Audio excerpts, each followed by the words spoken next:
চলো তোমাকে আজকে দেখাবো কাম্বালে নদী পার করতে যাই আমরা বইতার শাক তুলতে।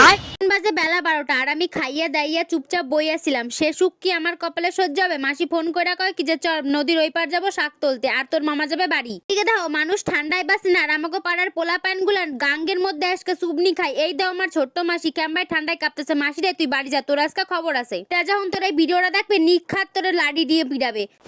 এদিকে দেখো একজন নৌকা বাইতে পারে না, খালি এক জায়গায় গোল গোল করে ঘুরায়।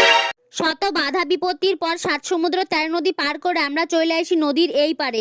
আর এই দেখো এখন আমার মামা কয় কি আমি বাড়ি যাব না, তোকে শাক তোলা হবে তারপর আমি বাড়ি যাব। জানি না কার ভুট্টা খেতে গেছিলাম শাক তুলতে, সে আবার আমার এসে গাইলেই যায়ও না। আর এইদিকে দাও সেই অমূল্য রত্নের ধন বৈতার শাক আমি পাইয়া গেছি, ঠিক আছে। আর আমার দ্বারা তো কোনো কামই হয় না, ওর জন্য এতক্ষণ বসকা বসকা আমি মাত্র এই কড়াই শাক তুলছি। কেউ আবার কিছু কয়ও না কমেন্টে, ঠিক আছে। আর এই যে আমার সেই মামা যে এতক্ষণ বর যাইতেছে বাড়ি, সে তখন তার বাড়ি যাবো যাবো করতে করতে এখন গেল বাড়ি। আর এদিকে দাও আসার সময় কার যেন টমেটো খ্যাত কপি খ্যাত সব দেখে নিলাম। আর এদিকে সেই আমাগো একটাই ভরসা আমাগো মাসি, সে তো নৌকা বাইতে পারে একটু একটু, তো আরে নিয়েই আমি চলে গেছিলাম বাড়ি। আর আমার ভিডিওটা যদি একটু ভালো লাগে থাকে তাহলে একটা লাইক করে একটা কমেন্ট করে চলে যাও। আজকের মতো টাটা, দেখা হবে নেক্সট কোনো ব্লগে।